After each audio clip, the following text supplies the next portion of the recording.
Sir Keir Starmer, our dear leader, has claimed the government is in a battle for the soul of the country with Reform UK and Nigel Farage as he sets out new measures to tackle illegal migration. Take a listen. There's a battle for the soul of this country now as to what sort of country do we want to be, because that toxic divide, that decline with reform, it's built on a sense of grievance politics, identifying something real for sure, but relying on the problem existing in order for their politics to persist.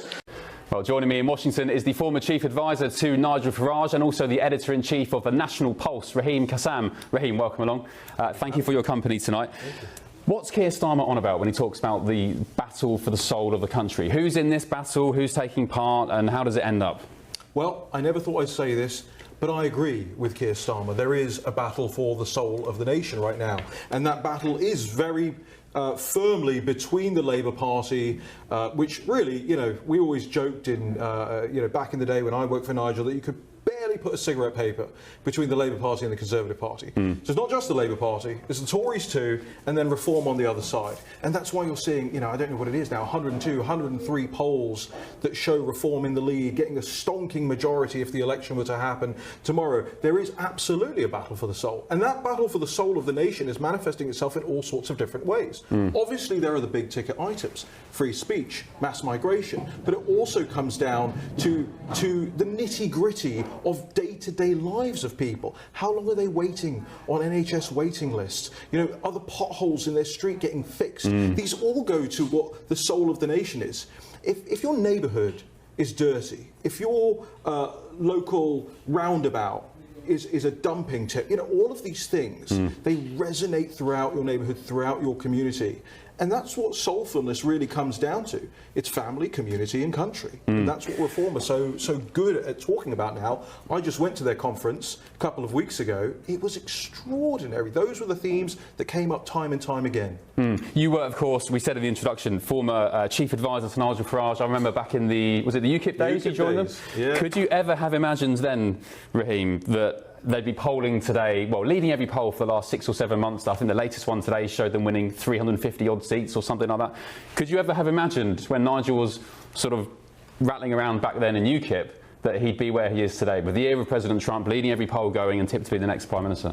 Yeah, look, after a few shots of absinthe, we would think about that sort of thing. But no, it's a great question, because there was lots of talk about, could we be in coalition government? Could we have the balance of power somehow? Of course, we got 13% of the vote in 2015, but then only one seat in the Parliament, which was, wildly incoherent as far as electoral and democratic politics is concerned. But no.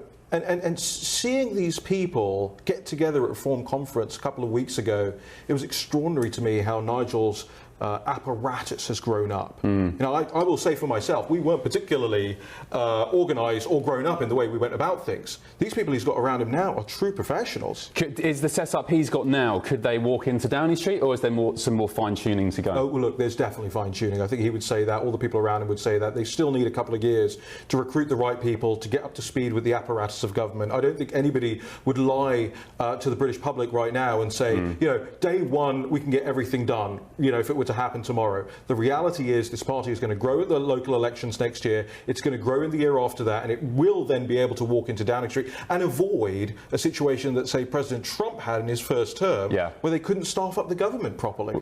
Well, I spoke to Liz Truss a few weeks ago. I interviewed her, and she was saying, did you say sorry about that? She's okay. She's a lovely lady.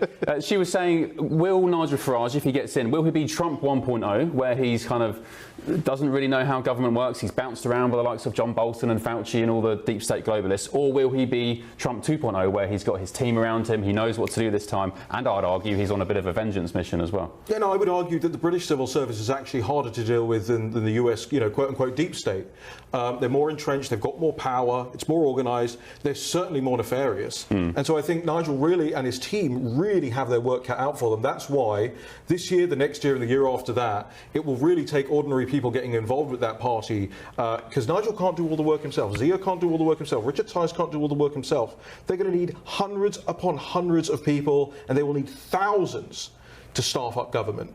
That's where ordinary people get involved. One more very quick question. Of course, you're a Brit. You with Nigel back in the day. You've now moved to DC. There's that infamous picture of you, or famous rather, with President Trump in the golden elevator. Was it a day after he was elected in 16? Day after. The day after. So you've got a good intuition for what's the vibe on the street here in DC. What does this Trump administration really think of Keir Starmer? Because I know President Trump is very diplomatic in person. And would the Trump administration much prefer Nigel Farage to be Prime Minister? I think that's a no-brainer. They see eye to eye on all manner of things. What do they think of Starmer?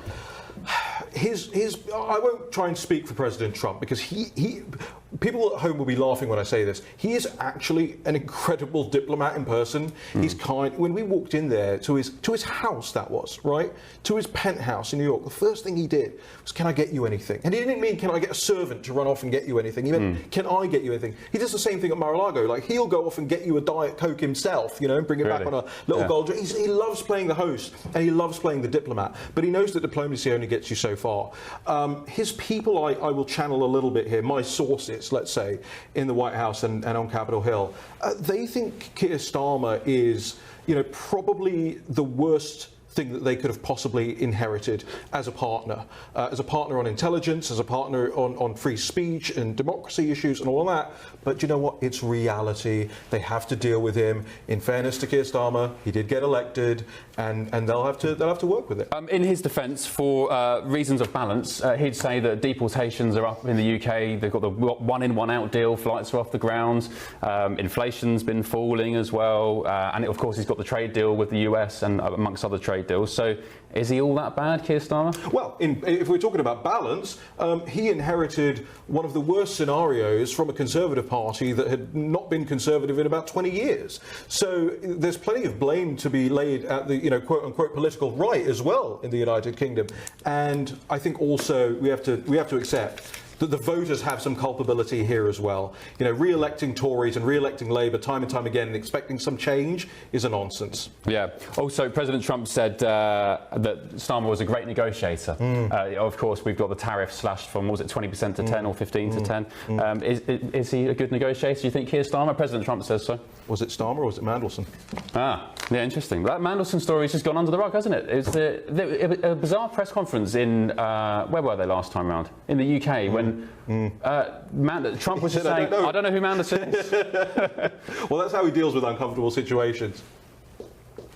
Also, one more point before I let you go. Reform have no MPs at the moment. Well, 5 MPs, one in, one out. Sort of could have had maybe 7 at one point. Now they've got 5, 4. Does that pose a concern for Reform, and does that give kind of Labour the advantage of having the idea of stability? I mean, they've got a massive stonking majority. Yeah, incumbency is massive in politics, and that really falls down to the average voter. Do they want real change, or do they think that somewhere along the lines the old guard have their best interests at heart and they can cajole them around? I would argue that the average British voter right now says, you know what, we've tried it, it's not working, it's time for reform. OK, Raheem, thank you very much. Appreciate your company. Okay, hopefully see you again soon. And I'll be at your restaurant as well. Love it. Top Steak, Butterworth in DC. If any viewers are here or listeners are here, Butterworth in DC.